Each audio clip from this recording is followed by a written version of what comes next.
एक स्त्री को सिंदूर देने का अधिकार सिर्फ उसके पति का है। कम से कम सिंदूर को राजनीति में नहीं शामिल करना चाहिए।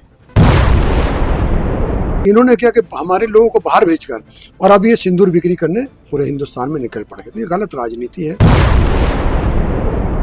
देखिए, वो तो 2021 में भी आए थे, उन्होंने ऐसे ही कहा था कि अब की बार 200 के पार।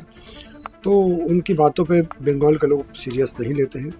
वो आते हैं अपने ही कर्मचारियों का वर्करों का मनोबल उठाने के लिए आते हैं। ये अच्छी बात है, वर्करों का, अपने पॉलिटिकल वर्करों का मनोबल उठाना ही चाहिए। क्योंकि वो लोग काफ़ी डिप्रेशन में हैं कि जिस तरह से पहलगाम के बाद में जो एक्शन लिया गया और सारा देश एक साथ आया, सारे देश के लोग एक साथ खड़े हुए और जो फॉरेन में कई टीमें गई हैं, सभी पार्टी के लोग गए, जिसमें हमारे नेता अभिषेक बैनर्जी भी गए हैं। और किस तरह से पाकिस्तान ने जो गलत काम किया है हम लोग पूरी दुनिया में जाकर बता रहे हैं। तो एक तरफ जब हिंदुस्तान की जो बात चली है तो हम लोग बाहर जाके बता रहे हैं कि पाकिस्तान ने किस तरह से गंदी और घिनौनी हरकत की है।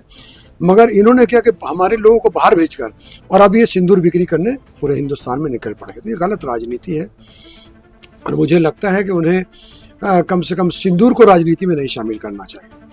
जब देश की लड़ाई आती है, देश में कुछ होता है, सारे लोग एक साथ खड़े होते हैं।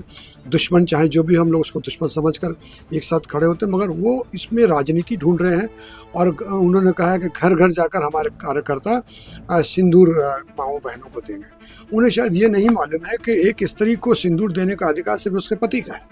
अभी अपने कार्यकर्ताओं को भेजेंगे और आपने देखा आए दिन किस तरह के वीडियो सामने आ रहे हैं। ऐसे लोगों को घर में घुसने कौन देगा? मुझे तो डर है कि ऐसे लोगों को लोग हमारी माएँ बहनें झाड़ू लेकर नहीं दौड़ाएं। तो ये उनको सोचना चाहिए और ये उनकी गंदी राजनीति का एक पार्ट है जो मुझे लगता है कि बंगाल के लोग एक बार फिर से निष्क्रिय करें। देखिए, जो जैसा करता है उसको वैसा ही दिखता है। बंगाल पूरा शांत इलाका है और हम लोग शांति प्रिय लोग हैं। बंगाल के लोग ये अपने लोगों को यहाँ पर घुसा के, आपने कई बार देखा कि मुर्शिदाबाद की ये बात उठाते हैं, लेकिन मुर्शिदाबाद में अरेस्ट कहाँ से लोग हुए? बाहर से लोग आए थे। कितने लोग बाहर थे जो अरेस्ट हुए, जिनका नाम और विद आईडी उनको पता चला। तो ये इनका काम है दंगा भड़काने का। लोगों पे बाहर के लोगों को लाके डाल देते हैं, उसको दंगा भड़काते हैं और बोलते हैं ममता बनर्जी की सरकार ऐसा कर रही है। क्योंकि ममता बनर्जी से कई इलेक्शन में शक नहीं रहे हैं, पार नहीं पा रहे हैं। तो किस तरह से ममता बनर्जी को बदनाम किया जाए, किस एंगल से ममता बनर्जी को नीचा दिखाया जाए, हर मुमकिन कोशिश करते हैं। लेकिन बंगाल की जनता हमारे साथ है, बंगाल की जनता ममता बनर्जी के साथ है और हर बार बंगाल की जनता इनको करारा जवाब देती है। इसी खिसियाए हुए लोग हैं, कुछ भी कह सकते हैं। जैसे मैंने पहली बार भी कहा कि हर चीज़ में ये राजनीति लेके आते हैं। जब ऑपरेशन सिंदूर हुआ तो दुश्मन देश से हमारा मुकाबला था, हम सबके साथ होकर खड़ा, हम सब साथ खड़े हुए। अब इसी को वो ऑपरेशन बंगाल है, यही आपको पाकिस्तान से जाके करना चाहिए। तो आप पाकिस्तान वाली चीज़ ऑपरेशन बंगाल करने आ रहे हैं। ऑपरेशन बंगाल किसका करेंगे? बंगाली लोगों का। बंगाली लोगों को मारने आ पा रहे हैं। बंगाल के लोग शांति प्रिय लोग हैं। अमित शाह जी, उनको शांति से रहने दीजिए। आपकी राजनीति आप दिल्ली तक ही रखिए, बंगाल में आपकी दाल नहीं गलेगी। और बंगाली लोगों को तो आप तिरछी निगाह से देखिएगा ही मत। पिछली बार आपने शीतलकुची में जिस तरह से बंगाली लोगों पर गोली चलवाई थी आपने अपने बीएसएफ के लोगों से, बंगाल के लोगों ने आपको बहुत सही और करारा जवाब दिया था। इस बार फिर बंगाल के लोग आपको बहुत अच्छा जवाब देंगे। आप 50 सीट भी नहीं ला सकेंगे। ममता बनर्जी सबको साथ लेकर चलती है, सबको साथ, सबका विकास असल में ममता बनर्जी ही करती है और जो सभी समुदाय को लोग लेकर चलती है। आप देखिए, यहाँ पर अगर छठ पूजा की छुट्टी होती है तो वो भी दी जाती है। दुर्गा पूजा किस तरह से मनाया जाता है, बल्कि पूरी दुनिया के लोगों ने, यूनेस्को ने माना है कि जो बंगाल का जो दुर्गा पूजा है, जो कार्निवल होता है, सर्वश्रेष्ठ है।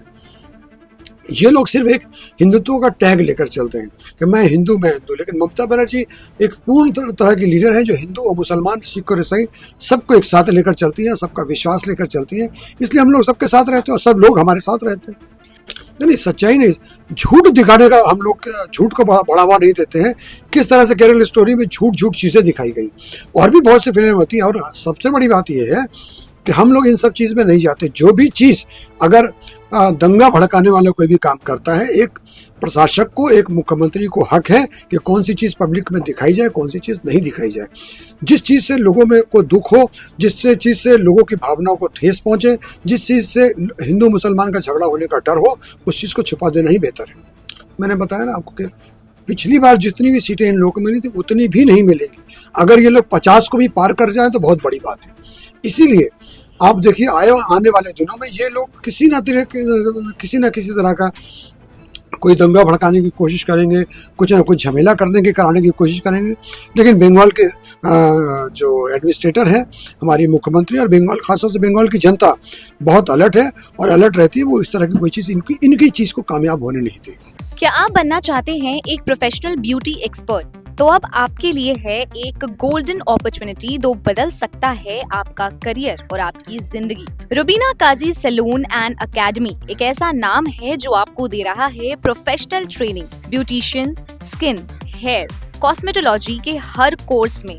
यहाँ सिर्फ 45 दिनों में ही दे सकते हैं आपको चुनिंदा ट्रेनिंग, बेसिक से लेकर इंटरनेशनल लुक्स तक। जी हाँ, 10 एक्सक्लूसिव लुक्स की expert training, Brazilian makeup, water resistant makeup, illuminated look और भी बहुत कुछ सीखने को मिलेगा। और सबसे बड़ी बात, ISO बेस्ड कोर्स जो कि वर्ल्ड वाइड अप्रूव्ड है। यानी कोर्स के बाद आप दुनिया में कहीं भी जा सकते हैं और शानदार जॉब पा सकते हैं। यहाँ आपको अपने सपनों की उड़ान के लिए पैसों की कमी नहीं महसूस होगी, क्योंकि यहाँ है EMI इजी ऑप्शन अवेलेबल। पता नोट कर लीजिए, Rubina Kazi salon and academy, 4th floor, Devi market, Greek Orthodox church के पास, Hazra Kalighat, new sky wall bridge के सामने। तो इंतजार किस बात का, आज ही जुड़िए रुबीना काजी एकेडमी से और बनाइए अपना फ्यूचर और भी ज्यादा ब्राइट। सीट सीमित है, तुरंत संपर्क करें इस नंबर पर।